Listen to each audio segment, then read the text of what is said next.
ನಮಸ್ಕಾರ ವೀಕ್ಷಕರೇ. ನನ್ನ ಟೆರೆಸ್ ತೋಟದ ಮತ್ತೊಂದು ಅದ್ಭುತವಾದ ವಿಡಿಯೋಗೆ ಎಲ್ಲರಿಗೂ ಸ್ವಾಗತ. ಇವತ್ತು ನೋಡ್ರಿ ನೀವು ನೋಡ್ತಕ್ಕಂಥ ಈರುಳ್ಳಿ ಏನಿದೆಲ್ಲ ಇದು ನಾನು ಬರೀ ಒಂದು 3 ಕಂಟೈನರ್ ಬೆಳೆದಿರ್ತಕ್ಕಂಥ ಒಂದು ಈರುಳ್ಳಿ ಇದು. ಏನಿಲ್ಲ ಅಂದ್ರೆ 4 to 5 ಕೆಜಿ ಈರುಳ್ಳಿ ಇದೆ. ಈ ರೀತಿ ನನ್ನ ಹತ್ರ ಇನ್ನೂ 6 ರಿಂದ 7 ಕಂಟೈನರ್ ಈರುಳ್ಳಿ ಇದೆ. ಆ, ಮತ್ತೆ ಇಲ್ಲಿ ಏನಂತಂದ್ರೆ ನಾನು ಯಾವುದೇ ರೀತಿಯ ರಾಸಾಯನಿಕ ಗೊಬ್ಬರನ ಯೂಸ್ ಮಾಡಲಾರ್ದೆ ಸಾವಯವವಾಗಿ ನಾನು ಬೆಳಿತಾ ಇದ್ದೀನಿ. ನನ್ನ ಟೆರೆಸ್ ಸೈಜ್ ಬಂದ್ಬಿಟ್ಟು 10 by 15 ಫೀಟ್ ಇದೆ. ಇದರಲ್ಲಿ ಏನಿಲ್ಲ ಅಂದ್ರೂ ನನ್ನ ಹತ್ರ ಒಂದು 27 ಕಂಟೈನರ್ ಇದೆ. ಸೊ ಈ 27 ಕಂಟೈನರ್ ಅಲ್ಲಿ ನಾನು ಎಲ್ಲಾ ರೀತಿಯ ವೆಜಿಟೇಬಲ್ನ ಬೆಳಿತಾ ಇದ್ದೀನಿ. ಟೆರೆಸ್ ಗಾರ್ಡನ್ ಅಲ್ಲಿ ನಿಜವಾಗ್ಲೂ ನಾವು ಇಷ್ಟು ಈರುಳ್ಳಿನ ಬೆಳೆಯೋಕ್ಕಾಗತ್ತಾ ಅನ್ನೋದು ಎಲ್ಲರಿಗೂ ಕ್ವಶನ್ ಇರುತ್ತೆ. ಸೊ ಹಾಗಾಗಿ ಈ ವಿಡಿಯೋದಲ್ಲಿ ನಿಮಗೆ ಕಂಪ್ಲೀಟ್ ಇನ್ಫಾರ್ಮೇಶನ್ ಕೊಡ್ತೀನಿ. ಒಂದು ಇಷ್ಟು ಈರುಳ್ಳಿ ಬೆಳೆಯೋಕೆ ನಮಗೆ ಎಷ್ಟು ಖರ್ಚಾಗುತ್ತೆ, ಆಮೇಲೆ ನಾವು ಯಾವ ಟೈಮಿಗೆ ನಾವು ಸೀಡ್ಸ್ ಹಾಕಬೇಕು, ಆಮೇಲೆ ನಿಜವಾಗ್ಲೂ ನಾವು ಟೆರೆಸ್ ಗಾರ್ಡನ್ ಅಲ್ಲಿ ಮತ್ತೆ ಎಷ್ಟು ಡಿಫ್ರೆನ್ಸ್ ಅಲ್ಲಿ ನಾವು ಸೀಡ್ಸ್ ಹಾಕಬೇಕು, ಆಮೇಲೆ ಯಾವಾಗ ಕಟಾವ್ ಮಾಡಬೇಕು, ಇದ್ರ ಬಗ್ಗೆ ನಿಮಗೆ ಕಂಪ್ಲೀಟ್ ಇನ್ಫಾರ್ಮೇಶನ್ ನಾನು ಕೊಡ್ತಾ ಹೋಗ್ತೀನಿ. ಸೊ ಹಾಗಾಗಿ ಎಲ್ಲರೂ ವಿಡಿಯೋನ ಕಂಪ್ಲೀಟ್ ಆಗಿ ನೋಡಿ. ಇವಾಗ ನೋಡಿ, ಇಷ್ಟು ಈರುಳ್ಳಿ ನಾನು ತೆಗ್ದಿದ್ದೀನಿ. ಇದು ಬರೀ 3 ಕಂಟೈನರ್ ಅಲ್ಲಿ. ನೀವು ಯಾವುದೇ ಈರುಳ್ಳಿಯನ್ನ ಸಾವಯವವಾಗಿ ಬೆಳೆದ್ರೆ ಅದು ನೀವು ತುಂಬಾ ದಿನ ಇಟ್ಕೊಂಡು ಯೂಸ್ ಮಾಡ್ಬೋದು. ಅದೇ ಇನ್ ಕೇಸ್ ಏನಾದರೂ ನೀವು ಈ ರಾಸಾಯನಿಕ ಗೊಬ್ಬರ ಯೂಸ್ ಮಾಡಿ ಬೆಳೆದಿರ್ತಕ್ಕಂಥ ಈರುಳ್ಳಿ ಇದ್ರೆ ಅದು ಬೇಗನೆ ಕೊಳ್ತು ಹೋಗುತ್ತೆ. ಸೊ ನೀವು ಇಲ್ಲಿ ನೋಡ್ತಾ ಇರ್ಬೋದು, ಈರುಳ್ಳಿ ಗಾತ್ರ ನೋಡಿ ಎಷ್ಟು ಚೆನ್ನಾಗಿ ಬಂದಿದೆ ಅಂತ. ಒಂದೊಂದು ಟಬ್ ಅಲ್ಲಿ ಏನಿಲ್ಲ ಅಂತಂದ್ರು ಒಂದೊಂದು ಕಂಟೈನರ್ ಅಲ್ಲಿ ನನ್ನ ಹತ್ರ ನನಗೆ ಸಿಕ್ಕಿರೋದು 12 ರಿಂದ 13 ಈರುಳ್ಳಿ ಸಿಕ್ಕಿದೆ.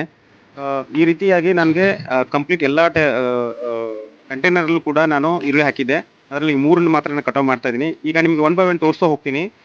ಸೊ ಎಲ್ಲರೂ ಕಂಪ್ಲೀಟ್ ಆಗಿ ವಿಡಿಯೋ ನೋಡಿ, ಆಮೇಲೆ ಸಬ್ಸ್ಕ್ರೈಬ್ ಮಾಡ್ರಿ, ಶೇರ್ ಮಾಡ್ರಿ. ನಿಮಗೆ ಯಾವುದೇ ರೀತಿಯ ಕ್ವಶನ್ನು ಅಥವಾ ಏನೇ ಇದ್ರೆ ನನಗೆ ಕಮೆಂಟ್ ಬಾಕ್ಸಲ್ಲಿ ತಿಳಿಸಿ. ನಾನು ರಿಪ್ಲೈ ಮಾಡಕ್ಕೆ ಟ್ರೈ ಮಾಡ್ತೀನಿ. ಇವಾಗ ಮೊದಲನೇ ಕಂಟೈನರ್ ನೋಡಿ ಎಷ್ಟು ಸೈಜ್ ಇದೆ ಅಂತ ನೋಡಿ. ಇದು ಈ ಕಂಟೈನರ್ ಸೈಜ್ ಎಷ್ಟಿದೆ ಅಂತಂದ್ರೆ 1.5 ಫೀಟ್ ಅಗಲ, 1 ಫೀಟ್ ಹೈಟ್ ಇದೆ. ಇಷ್ಟರಲ್ಲಿ ನಾನು 12 ರಿಂದ 13 ಸೀಡ್ಸ್ ಹಾಕಿದೆ. ಸೀಡ್ಸ್ ಅನ್ನೋಕ್ಕಿಂತ ಸೀಡ್ಸ್ ಹಾಕಿಲ್ಲ, ನಾನು ಏನು ಹಾಕಿದ್ದೀನಿ ಅಂತಂದ್ರೆ, ನೀವು ನೋಡಿರ್ಬೋದು ಈ ಸಂತೆಗಳೆಲ್ಲ ನಿಮಗೆ ಸಸಿ ಸಿಗುತ್ತೆ, ಹೆಂಗ್ ಭತ್ತದ ಸಸಿ ಸಿಗುತ್ತಲ್ಲ ಆ ಥರ ನಮಗೆ ಸೀಡ್ಸನ್ನು ಹಾಕಿ ಅವರು ಬೆಳೆದು ಒಂದು ಕಟ್ ನಾನು ನಮ್ಮ ಊರಿಂದ ತಂದಿದ್ದೆ ಈರುಳ್ಳಿ ಸಸಿನ. ಅದನ್ನೇ ನಾನು ಎಲ್ಲ ಒಂದು ಕಂಟೈನರ್ ಕೂಡ ಹಾಕಿದ್ದೆ. ಇಲ್ಲಿ ನೋಡ್ತಾ ಇರ್ಬೋದು, ಒಂದು ಈರುಳ್ಳಿಗೂ ಮತ್ತೆ ಇನ್ನೊಂದು ಈರುಳ್ಳಿಗೂ ಒಂದು 4 ರಿಂದ 5 3 ಇಂಚ್ ಡಿಸ್ಟೆನ್ಸ್ ಇದೆ ಅಷ್ಟೇ. ಸೊ ಒಂದು ಕಂಟೈನರ್ ಅಲ್ಲಿ ನಾವು ಆರಾಮಾಗಿ ಒಂದು 12 ರಿಂದ 13 ಸಸಿನ ಹಾಕ್ಬೋದು. ಅಷ್ಟು ಹಾಕಿದ್ದೆ. ಇವಾಗ ನೀವು ನೋಡ್ತಾ ಇದ್ರಿ ನೋಡಿ, ಒಂದೊಂದು ಈರುಳ್ಳಿ ಸೈಜ್ ಎಷ್ಟಿದೆ ನೋಡಿ, ಎಷ್ಟು ಚೆನ್ನಾಗಿ ಬಂದಿದೆ. ಆಮೇಲೆ ನಾನು ಇದಕ್ಕೆ ಯೂಸ್ ಮಾಡಿದ್ದು ಏನು ಗೊತ್ತಾ, ಓನ್ಲಿ ಕುರಿ ಗೊಬ್ಬರ ಮತ್ತು ಸಗಣಿ ಗೊಬ್ಬರ ಮಾತ್ರ ಯೂಸ್ ಮಾಡಿದ್ದೀನಿ. ಸಮ್ ಟೈಮ್ ನನಗೆ ಕುರಿ ಗೊಬ್ಬರ ಈಸಿಯಾಗಿ ಸಿಕ್ಕರೆ ಅದನ್ನೇ ಹಾಕ್ತಾ ಇದ್ದೆ. ಸಮ್ ಟೈಮ್ ನನಗೆ ಈ ಥರ ಏನಾದರೂ ಕೊಟ್ಟಿಗೆ ಗೊಬ್ಬರ ಸಿಕ್ಕರೆ ಅದನ್ನು ಕೂಡ ಹಾಕ್ತಾ ಇದ್ದೆ. ಆ, ಐ- ಯಾವ ಟೈಮಿಗೆ ಹಾಕಬೇಕು ಏನಂತಂತಂದ್ರೆ, ಇದು ನೋಡಿ ನಾರ್ಮಲ್ ಆಗಿ ಈಗ ನಾನು ಹಾಕಿರೋದೇನು ಅಕ್ಟೋಬರ್ ನವೆಂಬರ್ ಅಲ್ಲಿ ಹಾಕಿರೋದು ಇದು. ಇವಾಗ ನನಗೆ ಇದು ಬಂದಿದೆ. ಇನ್ನು ವರ್ಷದಲ್ಲಿ 2 ಟೈಮ್ಸ್ ನಾವು ಈರುಳ್ಳಿನ ಬೆಳಿಬೋದು. ಒಂದು ಈ ಬೇಸಿಗೆ ಟೈಮಲ್ಲಿ, ಇನ್ನೊಂದು ಈ ಮಳೆಗಾಲ ಜೂನ್ ಸ್ಟಾರ್ಟ್ ಆಗುತ್ತಲ್ಲ ಆ ಟೈಮಿಗೆ ಬೆಳೆದ್ರೆ ನಿಮಗೆ ಒಂದು ಅಕ್ಟೋಬರ್ ನವೆಂಬರ್ ಅಲ್ಲಿ ನಿಮಗೆ ಕಟಾವು ಬರುತ್ತೆ. ಮತ್ತೆ ನೀವು ಆಮೇಲೆ ಅಕ್ಟೋಬರ್ ನವೆಂಬರ್ ಅಲ್ಲಿ ಹಾಕಿರೋದು ಇವಾಗ ಬೇಸಿಗೆ ಟೈಮಲ್ಲಿ ನಿಮಗೆ ಕಟಾವು ಬರುತ್ತೆ. ಆಮೇಲೆ ಇದನ್ನ ಬಿಟ್ರೆ ನಾನೇನಂತಂದ್ರೆ, ನನಗೆ ಎಲ್ಲೂ ಯಾವುದೇ ರೀತಿಯ ಕೊಟ್ಟಿಗೆ ಗೊಬ್ಬರ ಅಥವಾ ಏನೂ ಸಿಗ್ಲಿಲ್ಲ ಅಂತಂದ್ರೆ, ಒಂದು ಸ್ವಲ್ಪ ಪ್ರಮಾಣದಲ್ಲಿ ಸಿಕ್ಕರೂ ಕೂಡ ಅದನ್ನ ತಂದು ನಾನು ನೀರಲ್ಲಿ ನೆನೆಯಿಟ್ಟು ಒಂದು 2-3 ದಿನ ನೆನೆಯಿಟ್ಟು ಅದನ್ನೇ ಒಂದು ಲಿಕ್ವಿಡ್ ರೀತಿ ಮಾಡಿಕೊಂಡು ನಾನು ಇದಕ್ಕೆ ಹಾಕ್ತಾ ಇದ್ದೆ. ಇದನ್ನ ಬಿಟ್ರೆ ನಾನು ಯಾವುದೇ ರೀತಿಯ ರಾಸಾಯನಿಕ ಗೊಬ್ಬರಗಳನ್ನ ಯೂಸ್ ಮಾಡಿಲ್ಲ. ಹಾಗಾಗಿ ನನಗೆ ತುಂಬಾ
ಬಂದ್ರೆ ಅಷ್ಟೇ, ಇಲ್ಲಾಂದ್ರೆ ವೆಜಿಟೇಬಲ್ ಏನಾದ್ರು ಈ ತರ ಕಟ್ ಮಾಡಕ್ ಬಂದ್ರೆ ಅಷ್ಟೇ. ಇಷ್ಟೇ ನಾನು ಟೈಮ್ ಸ್ಪೆಂಡ್ ಮಾಡ್ತಾ ಇರೋದು. ಓನ್ಲಿ ಏನಂತಂದ್ರೆ ಫಸ್ಟ್ ಟೈಮ್ ನಾವು ಯಾವಾಗ ಈ ಒಂದು ಮಣ್ಣು ತರೋದಾಗ್ಲಿ, ಆಮೇಲೆ ಈ ಸ್ಟ್ಯಾಂಡ್ಗಳನ್ನ ಹಾಕೊಳ್ಳೋದಾಗ್ಲಿ, ಕಂಟೈನರ್ ತಂದು ಎಲ್ಲ ರೆಡಿ ಮಾಡೋದಾಗ್ಲಿ, ಅವಾಗ ಮಾತ್ರ ನಾನು ತುಂಬಾ ಟೈಮ್ ಸ್ಪೆಂಡ್ ಮಾಡಿದ್ದೀನಿ. ಅದಾದ್ಮೇಲೆ ನಾನು ಯಾವುದೇ ರೀತಿ ಟೈಮ್ ಸ್ಪೆಂಡ್ ಮಾಡ್ತಿಲ್ಲ. ಸೀಡ್ಸ್ ಹಾಕೋದು, ನೀರ್ ಹಾಕೋದು ಇಷ್ಟೇ. ಇದನ್ ಬಿಟ್ರೆ ಏನು ಬೇರೆ ತರದ್ ಯಾವ್ದು ಕೆಲಸ ಇರಲ್ಲ ನಿಮ್ಗೆ. ಸೊ ಹಾಗಾಗಿ ತುಂಬಾ ಈಸಿಯಾಗಿ ಮಾಡ್ಕೋಬಹುದು, ಏನಿಲ್ಲ, ಸ್ವಲ್ಪ ಕಷ್ಟ ಆಗುತ್ತೆ ಸ್ಟಾರ್ಟಿಂಗ್ ಅಷ್ಟೇ. ಮತ್ತೆ ಯಾರಾದ್ರೂ ಹೊಸಬರು ಇನ್ನು ಟೆರೆಸ್ ಗಾರ್ಡನ್ ಮಾಡಬೇಕು ಅಂತ ಇಂಟ್ರೆಸ್ಟ್ ಇರುತ್ತೆ, ಬಟ್ ಯಾವ ರೀತಿ ಮಾಡಬೇಕು, ಯಾವ ರೀತಿ ಸ್ಟಾರ್ಟ್ ಮಾಡಬೇಕು ಅಂತ ಏನೂ ಐಡಿಯಾ ಇರಲ್ಲ. ಸೊ ಅವರಿಗೆ ಒಂದು ಬೇಸಿಕ್ ಇನ್ಫಾರ್ಮೇಶನ್ ನಾನು ಕೊಡೋದಾದ್ರೆ, ಮೊದಲನೇದಾಗಿ ನೀವು ಎಲ್ಲಿ ಟೆರೆಸ್ ಗಾರ್ಡನ್ ಮಾಡ್ಬೇಕು ಅನ್ಕೊಂಡಿದ್ರೋ ಆ ಪ್ಲೇಸ್ ಹೆಂಗಿರ್ಬೇಕಂತಂದ್ರೆ, ಸ್ಟ್ರೇಟ್ ಆಗಿ ನಿಮಗೆ ಬಿಸಿಲು ಬರಬೇಕು. ಮಿನಿಮಮ್ 3 to 4 ಅವರ್ಸ್ ಬಿಸಿಲು ಬರಬೇಕು, ಆ ಥರ ಪ್ಲೇಸ್ ಇರಬೇಕು. ಆಮೇಲೆ ನಿಮಗೆ ಆ ಟೆರೆಸ್ ಗಾರ್ಡನ್ ಬೇಕಾಗುವಷ್ಟು ನೀರು ನಿಮ್ಮ ಮನೆಯಲ್ಲಿ ಬೋರ್ವೆಲ್ಲು ಅಥವಾ ಯಾವ್ದಾರ ಒಂದು ವ್ಯವಸ್ಥೆ ಇದ್ರೆ ನಿಜವಾಗ್ಲೂ ನೀವು ಸ್ಟಾರ್ಟ್ ಮಾಡ್ಬೋದು. ಆಮೇಲೆ ಮಣ್ಣನ್ನ ತಗೊಂಡ್ಬರ್ಬೇಕು. ಸೊ ಅದು ಒಂದು ತುಂಬಾ ಇಂಪಾರ್ಟೆಂಟ್ ಕೆಲಸ. ಅದು ಎಂತ ಮಣ್ಣು ಅಂತಂದ್ರೆ, ಈಗ ಯಾರೋ ಒಂದು ಮನೆ ನಿಮ್ಮ ಬಾಜು ಮನೆನೋ ಎಲ್ಲೋ ಒಂದ್ ಕಡೆ ಪಾಯ ಹಾಕ್ತಿರ್ತಾರೆ. ಸೊ ಆ ಮಣ್ಣು ತಂದು ಹಾಕಿದ್ರೆ ನಿಮ್ಗೆ ಅಷ್ಟು ವೆಜಿಟೇಬಲ್ ಬೆಳೆಯಲ್ಲ. ಸೊ ಏನಂತಂದ್ರೆ, ಇಲ್ಲಿ ಎಲ್ಲಾದ್ರೂ ಒಂದು ತೋಟದಲ್ಲಿ ಅಥವಾ ಎಲ್ಲೋ ಒಂದ್ ಕಡೆ ಮೊದಲನೇ ಲೇಯರ್ ಇರುತ್ತೆ ಗೊತ್ತಾ, 1 feet ಏನ್ ಇರುತ್ತಲ್ಲ, ಆ ಮಣ್ಣು ತುಂಬಾ ಫಲವತ್ತಾದ ಮಣ್ಣು ಇರುತ್ತೆ. ಆ ಮಣ್ಣನ್ನು ತಂದು ಹಾಕಿದ್ರೆ ಮಾತ್ರ ನೀವು ಈ ರೀತಿಯ ಚೆನ್ನಾಗಿರೋ ಬೆಳೆಯನ್ನ ಬೆಳಿಬಹುದು. ಸೊ ನಾನು ಎಲ್ಲಿಂದ ತಗೊಂಡ್ಬಂದ್ರೆ, ನಮ್ಮ ಮನೆಯಿಂದ ಒಂದು 3 kilometer ಅಲ್ಲಿ ಒಂದು ಮ್ಯಾಂಗೋ ತೋಟ ಇತ್ತು. ಆ ತೋಟದಲ್ಲಿ ಅವ್ರು ಮನೆ ಕಟ್ತಾ ಇದ್ರು, ನನ್ನ ಪರಿಚಯ ಇರೋರೆ. ಸೊ ಹಂಗಾಗಿ ಅಲ್ಲಿ ಮೊದಲನೇ ಲೇಯರ್ ಏನಿರುತ್ತಲ್ಲ, ಮನೆ ಕಟ್ಬೇಕಾದ್ರೆ ಇವ್ರೇನ್ ಪಾಯ ಹಾಕ್ತಾರಲ್ಲ, ಆ ಟೈಮಿಗೆ ಆ ಮಣ್ಣನ್ನ ಸೈಡ್ಗೆ ಇರಿಸಿ ನಾನು ಅದನ್ನ ತಗೊಂಡ್ಬಂದು ನನ್ನ ಟೆರೆಸ್ ಗಾರ್ಡನ್ ಸ್ಟಾರ್ಟ್ ಮಾಡಿದ್ದೀನಿ. ಇನ್ನೊಂದು ಇಂಪಾರ್ಟೆಂಟ್ ವಿಚಾರ ಏನಂತಂದ್ರೆ, ನೀವು ಯಾವ ರೀತಿ ನೀರನ್ನ ಕೊಡಬೇಕು, ಯಾವುದೇ ವೆಜಿಟೇಬಲ್ ಆಗ್ಲಿ, ಈರುಳ್ಳಿ ಆಗ್ಲಿ ಅಥವಾ ಸೌತೆಕಾಯಿ ಬಳ್ಳಿ ಗಿಡಗಳಾಗ್ಲಿ, ಅಥವಾ ಮೆಣಸಿನ ಗಿಡ ಆಗ್ಲಿ, ಟೊಮೆಟೊ ಆಗ್ಲಿ, ಈ ರೀತಿ ಇದ್ದಾಗ ನೀವೇನಂತಂದ್ರೆ, ಈ ಟೆರೆಸ್ ಗಾರ್ಡನ್ ಮಾಡಿದವರು ಕಂಪಲ್ಸರಿ ಏನಂತಂದ್ರೆ ಈ ಡ್ರಿಪ್ ಸಿಸ್ಟಮ್ ಅನ್ನ ಅಳವಡಿಸ್ಕೋಬೇಕಾಗತ್ತೆ. ಯಾಕಂತಂದ್ರೆ ನಿಮಗೆ ಫಸ್ಟ್ ಆಫ್ ಆಲ್ ನೀರ್ ವೇಸ್ಟ್ ಆಗಲ್ಲ. ಸೊ ನೀರ್ ತುಂಬಾ ಉಳಿತಾಯ ಆಗುತ್ತೆ. ಮತ್ತೆ ಗಿಡಕ್ಕೆ ಎಷ್ಟು ನೀರ್ ಬೇಕೋ ಅಷ್ಟು ನೀವು ನೀರ್ ಕೊಟ್ರೆ ಗಿಡ ಚೆನ್ನಾಗಿ ಬೆಳೆಯುತ್ತೆ. ಇದಕ್ಕೆ ನಾನು ಎಷ್ಟು ಖರ್ಚು ಮಾಡಿದೆ ಅಂತ ಒಂದು ಕ್ವಶನ್ ಬರುತ್ತೆ. ಸೊ ನಾನು ಖರ್ಚು ಮಾಡಿರೋದು ಎಷ್ಟಂದ್ರೆ, ಒಂದು 100 rupees ಕೊಟ್ಟು ಒಂದು ಮೂಟೆ ಕುರಿ ಗೊಬ್ಬರ ತಗೊಂಡ್ಬಂದಿದೆ. ಅದನ್ನ ಬಿಟ್ರೆ ನಾ ಯಾವುದೇ ರೀತಿಯ ಖರ್ಚು ಮಾಡಿಲ್ಲ.